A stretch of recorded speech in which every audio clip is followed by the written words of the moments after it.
very much to the Health Cell for inviting me to speak about a topic that I'm very passionate about. Artificial intelligence, or AI, has the ability to do certain tasks better than human. And I am talking about these very tedious, time-consuming tasks, and by automating them, it's going to free up doctors' time to take care of their patient and do more research. Tonight, I'm going to tell you about a particular challenge we participated in.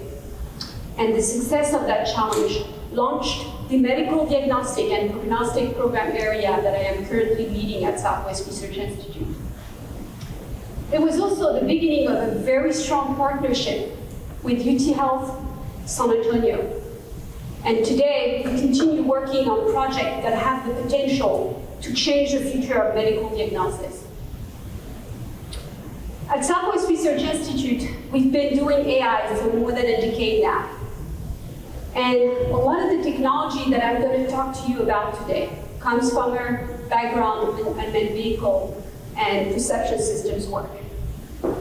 And something we've wanted to do for quite some time was to take our expertise in AI and our algorithm we developed for other applications, like the one you're looking at right now, to solve more problems in the biomedical space.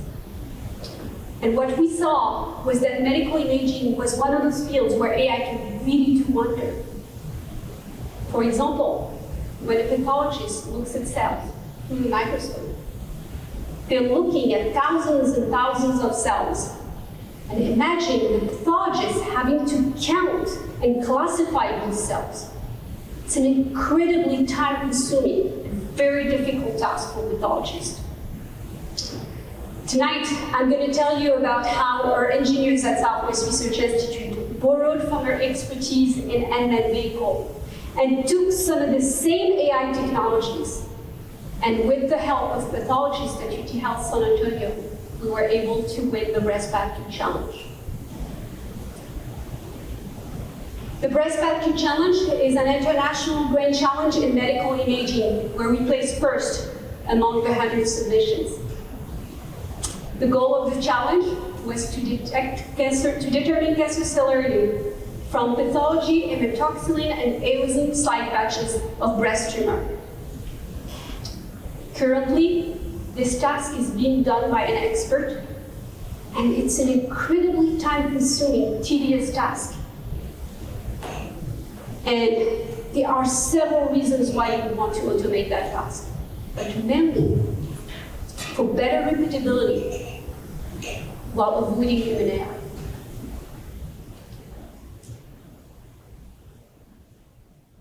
What you're looking at right now is the algorithm processing the entire slide. As you can see, it is very fast.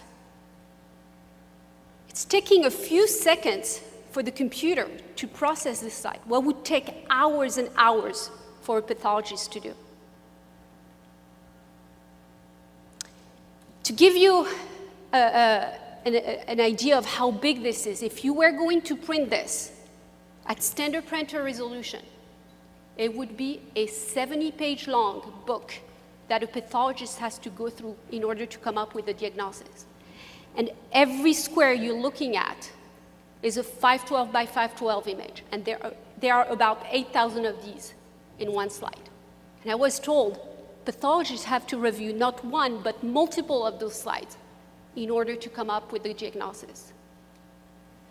So now, by automating this task, it's freeing up doctors' time to do more meaningful things, like take care of their patient and advance cancer research.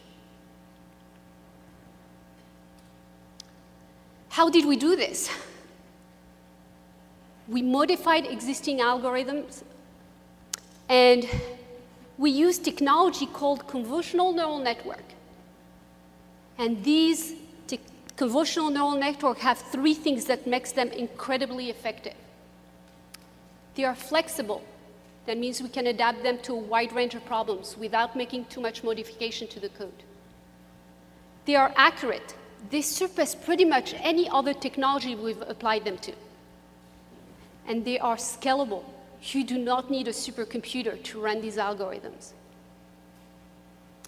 But with these wonderful, amazing new technologies, there are also very big fundamental limitations in AI.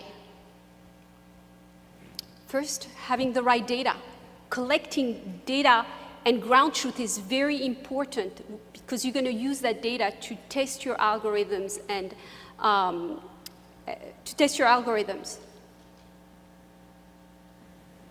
Another thing is it is also a feed-forward technology. That means there's no introspection that goes into it. You can't really explain how you got to this a certain result. And with that comes the problem of trust. How are you going to trust AI if you can't explain it?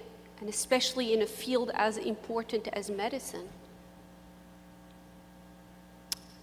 I believe her success story is an example of how we were able to fuse AI expertise and domain expertise to solve a very particular problem in medicine. After the Breast PATQ Challenge, we continue working together with our collaborators at UT Health San Antonio. We're using AI to automate the process of counting and classifying the hormone receptor status, which is a very important step in effectively treating breast cancer. Recently, we also received funding from the San Antonio Medical Foundation to use AI to improve speed, accuracy of cancer detection. We also recently partnered with the Mace Cancer Center to use AI to identify polyploid cells. These cells are treatment-induced with more than one chromosome, and they're often formed during chemotherapy. We're using AI to determine the effectiveness of the drug and the severity of the polyploid cell, so to conclude what's the best treatment option for the patient. So as you can see, we're doing some pretty amazing things here in our community. We are working on projects that have the potential to really change the future of medical diagnostic, and we are just getting started. Thank you.